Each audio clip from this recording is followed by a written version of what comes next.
आप देख रहे हैं खबर दिन भर। अब बात कर लेते हैं कोरोना की। एक तरफ कोरोना और दूसरी ओर कोरोना का खतरनाक वेरिएंट ओमिक्रॉन, दोनों ही देश दुनिया की चिंता बढ़ा रहे हैं। इन सबके बीच राहुल गांधी ने वैक्सीन को लेकर एक बार फिर से सवाल उठा दिए हैं। राहुल गांधी ने कहा है कि सरकार वैक्सीन की बूस्टर डोज कब से देना शुरू करेगी।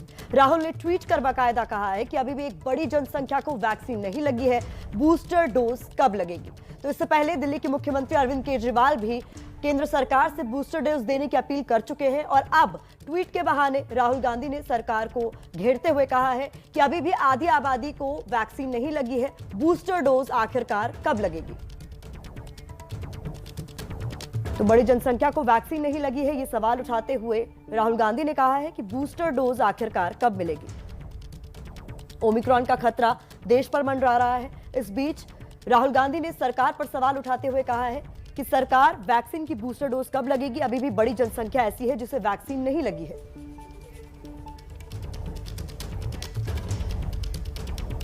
और इसी पर बात करने के लिए हमारे साथ दो खास मेहमान, मुंबई के जसलोक अस्पताल के मेडिकल रिसर्च के निदेशक हैं डॉक्टर राजेश पारेख, आप देख सकते हैं वो इस वक्त हमारे साथ मौजूद हैं। और साथ ही अमेरिका के न्यूयॉर्क से डॉक्टर धीरज कौल भी हमारे साथ मौजूद हैं। अमेरिका में ओमिक्रॉन ने भारी तबाही मचाई है, वहां करीब 6.5 लाख लोग ओमिक्रॉन संक्रमित पाए गए हैं। मुझे लगता है सबसे पहले डॉक्टर धीरज कौल का ही रुख करते हैं और उनसे जानते हैं कि ओमिक्रॉन का खतरा कितना बड़ा आप आंक रहे हैं। डॉक्टर धीरज कौल, नमस्कार, thank you for having me on the show. बिल्कुल सही आप बोल रहे हैं। देखिए, 3 कंसर्न्स हैं। पहली तो ये 3 से 6 गुना ज़्यादा ट्रांसमिसिबल है। सेकंड है वैक्सीन, ये इम्यूनिटी को एस्केप करता है। अगर आप वैक्सीनेटेड हैं या आप इन्फेक्टेड हैं, दोनों तरफ से आपकी इम्यूनिटी जो है 35% अब जो नया डाटा आ रहा है वो दिखा रहा है। अगर आप वैक्सीनेटेड हैं, 35% फाइजर के खिलाफ इम्यूनिटी इसमें बची हुई है।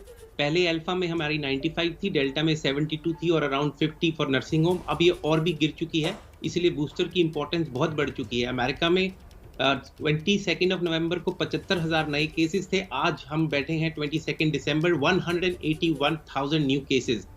हॉस्पिटलाइजेशन का रेट 25% बढ़ चुका है। हमारे लिए बहुत बड़ा कंसर्न है। 70 मिलियन लोग नॉन वैक्सीनेटेड हैं और यहाँ पे इम्यूनो कॉम्प्रोमाइज लोग और ओबेसिटी और जीरियाट्रिक पॉपुलेशन काफ़ी स्ट्रॉन्ग है, उसका भी एक बहुत बड़ा कंसर्न है। और जैसे मैंने बताया, इसकी ट्रांसमिसिबिलिटी 6 गुना ज़्यादा है और बॉडी के अंदर जाके बहुत तेज़ी से रेप्लिकेट करता है। अभी तक देखने में ये आ रहा है कि सिम्टम्स, शायद सीवियरिटी, हॉस्पिटलाइजेशन का रेट डेल्टा के मुकाबले कम है, पर जैसे जैसे डाटा मोर आ रहा है, जैसे जैसे और वृद्ध लोगों का डाटा आ रहा है, वो डेल्टा के क्लोजली जाती जा रही है। तो बहुत कंसर्निंग है और लोग कोविड अप्रोप्रिएट बिहेवियर नहीं फॉलो कर रहे हैं अमेरिका में भी। और समर विंटर का टाइम है, वायरस, अदर वायरल इलनेसेस हैं, उसके साथ इन्फेक्शन, तो बहुत बड़ा कंसर्न है यहाँ के लिए। बिल्कुल डॉक्टर धीरज, ऐसी तस्वीरें लगातार एबीपी न्यूज दर्शकों को दिखा रहा है और आगाह भी कर रहा है कि हमें बहुत ज्यादा जरूरत है सावधान रहने की। डॉक्टर राजेश, बड़ा सवाल ऐसे में यही उठता है कि हम जैसे लोग, मैं अपनी बात करूं, अपनी सहयोगी की बात करूं, हम वो लोग हैं जिन्होंने दोनों डोज वैक्सीन की ले ली है। तो अब जब ओमिक्रॉन के खतरे की हम बात करें तो बूस्टर डोज ऐसे में कितना इंपॉर्टेंट हो जाता है? मैं अभी करीब 1 महीने से बात कर रहा हूँ। बूस्टर डोज देने का समय करीब 1 महीने पहले था। ये देना तो बहुत ही जरूरी है। डॉक्टर राजेश पारेख, आपको लगता है कि ऐसे में सबसे ज्यादा वल्नरेबल इस वक्त जो हैं वो हेल्थ वर्कर्स हैं, जिनको 16 जनवरी जब टीकाकरण शुरू हुआ भारत में, उस वक्त टीका लगा था और दोनों डोज लगे हुए, उनको अब गैप बहुत ज्यादा हो गया है। तो फिर बूस्टर डोज को लेकर कदम क्यों नहीं उठाया जा रहा है? इसके पीछे आपको क्या वजह नजर आ रही है? देखिए, ये जरूरी है, वो तो मैं पूरी तरह से जानता हूँ, मैं सहमत में हूँ। लेकिन हेल्थ केयर वर्कर्स के साथ भी जो इम्यूनो कॉम्प्रोमाइज्ड मरीज हैं, जिनकी इम्यूनिटी कम है, उनको भी गए 2021 जनवरी में सेकेंड डोज मिला था, तो उनको भी उनका वैक्सीनेशन शुरू हुआ था, तो उनको भी बूस्टर देने की जरूरत है। ऐसे ही नहीं है कि हेल्थ केयर वर्कर्स को देना चाहिए, साथ साथ जो इम्यूनो कॉम्प्रोमाइज्ड मरीज हैं उनको भी देना चाहिए। अभी राजनीति के बारे में मैं कुछ नहीं जानता हूँ, ये डिले क्यों चल रहा है मैं नहीं जानता हूँ, लेकिन मुझे उम्मीद है कि ये साल खत्म होने के पहले हम लोग निर्णय ले लेंगे कि ये नहीं है कि पहले दूसरा डोज खत्म होना चाहिए 80% लोगों में और फिर बूस्टर देना चाहिए। ये दोनों साथ साथ चलते हैं। जी, महत्वपूर्ण बात आप कह रहे हैं कि सब साथ साथ काम चल सकता है। जरूरी नहीं है कि पूरी पॉपुलेशन को दोनों डोज दे दिए जाएं, उसी के बाद बूस्टर को लेकर कदम उठाया जाए। बूस्टर इस वक्त जरूरी है, ये एक्सपर्ट्स की राय सामने निकल कर आ रही है। डॉक्टर धीरज कौर, लेकिन साथ ही साथ मैं ये भी समझना चाहती हूं कि बच्चे, खासतौर से हिंदुस्तान की अगर बात की जाए तो 18 साल से कम उम्र वालों के लिए तो वैक्सीन है ही नहीं, तो क्या कुल मिलाकर अगर हम एक बड़ी पॉपुलेशन जो वैक्सीनेटेड है, फिर बूस्टर डोज की भी बात हम कर रहे हैं, लेकिन 18 साल से कम उम्र वाले, क्या ओमिक्रॉन को लेकर वो ज्यादा वल्नरेबल? बिल्कुल बिल्कुल सही आप सवाल रेज कर रही हैं। और अमेरिका में देखिए, हमने डाटा दिखाया था 4 महीने पहले आप ही के शो पे। बच्चों का जो डाटा है 12 से 18 साल का, वो बहुत ही एक्सीलेंट है। एडल्ट से ज़्यादा अच्छा इम्यून रिस्पॉन्स वैक्सीन का मिलता है और एडवर्स इफेक्ट ऑलमोस्ट जीरो है। तो जो बच्चे हैं 12 से 18, और जैसे डॉक्टर साहब ने बताया, हाईली वनरेबल लोग, फर्स्ट रिस्पॉन्डर्स और हेल्थ केयर, 6 महीने के बाद एंटीबॉडी टाइटर्स तेजी से ड्रॉप होते हैं। इसीलिए 6 महीने अगर सेकेंड डोज हो चुकी है लगाइए, और अब तो कई देश 3 महीने की बात कर रहे हैं क्योंकि नया डाटा आ रहा है। और 12 से 18 साल के उम्र के जो बच्चे हैं जिनकी इम्यूनिटी कमजोर है, डायबिटीज है, एस्थमा है, सीओपीडी है, कैंसर के पेशेंट है, डायलिसिस पे हैं, और लिवर फेलियर और कई सारी बीमारियां जिनसे इम्यूनो कॉम्प्रोमाइज, उनका तो और भी ज्यादा रिस्क है। तो ये बहुत सीरियस कंसर्न्स हैं और ये मेडिकली पूरी प्रूवन है। अभी से नहीं, महीनों से हमारे पास इसका डाटा है। और कई कंट्रीज अब चौथा, इजराइल की अगर बात करें तो वो चौथे डोज की इस टाइम बात कर रही है।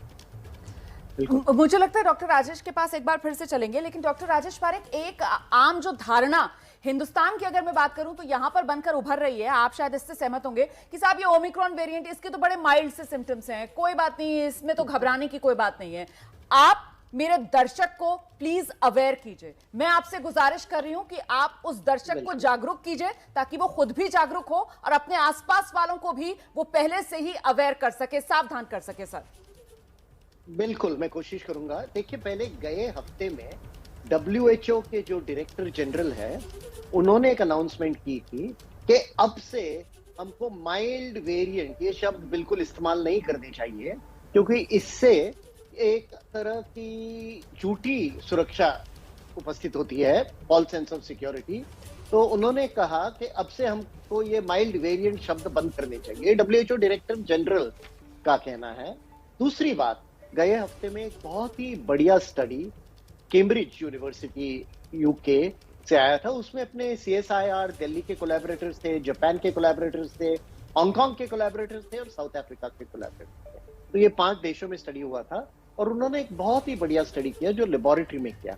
उन्होंने क्या किया कि जो लोग हैं जिन्होंने एडिनोवायरस बेस्ड वैक्सीन दिया हो या एक mRNA बेस्ड वैक्सीन दिया हो, उनका खून निकाला और फिर वो खून के एंटीबॉडीज निकाले और वो एंटीबॉडीज के साथ ओमिक्रॉन को मिलाया। जब उन्होंने मिलाया तो उन्होंने देखा कि ओमिक्रॉन वायरस म्यूटेंट ये दोनों तरह के एंटीबॉडीज को चुका सकता है। तो इसलिए हम समझ पाते हैं कि ये क्यों इतना फैल रहा है। तो अभी भी जो हमारे एंटीबॉडीज है उसको भी वो चुका रहा है, लेकिन ये भी हम देख पाए हैं कि जो अनवैक्सीनेटेड लोग हैं उनमें वैक्सीनेटेड लोगों से बहुत ही ज्यादा ओमिक्रॉन है। और फाइनली मैं अपने दर्शकों को ये एक उदाहरण देना चाहता हूं कि यूएस में जब उन्होंने एक ही परिवार में देखा है कि एक व्यक्ति को बूस्टर मिला है और दूसरे व्यक्ति को सिर्फ 2 डोज मिले हैं, तो जिसको सिर्फ 2 डोज मिले हैं उनको ओमिक्रॉन का इन्फेक्शन हुआ है और जिसको बूस्टर मिला है वो बच गए हैं। तो ये बहुत ही जरूरी है कि हम हमारा पूरा वैक्सीनेशन ले लें, हो सके तो बूस्टर में, लेकिन सबसे महत्वपूर्ण जो हमारी कोविड अप्रोप्रिएट बिहेवियर है, जो मास्क पहनना, हाथ धोना, अंतर रखना लोगों से, उससे तो कम से कम 99% एफिकेसी है उसकी, और कुछ लोग बोलते हैं 100% है, तो वो तो करना तो बहुत ही जरूरी है ना। जी, बहुत शुक्रिया डॉक्टर राजेश पारेख आपका भी। डॉक्टर धीरज कौल हमारे साथ जुड़ने के लिए।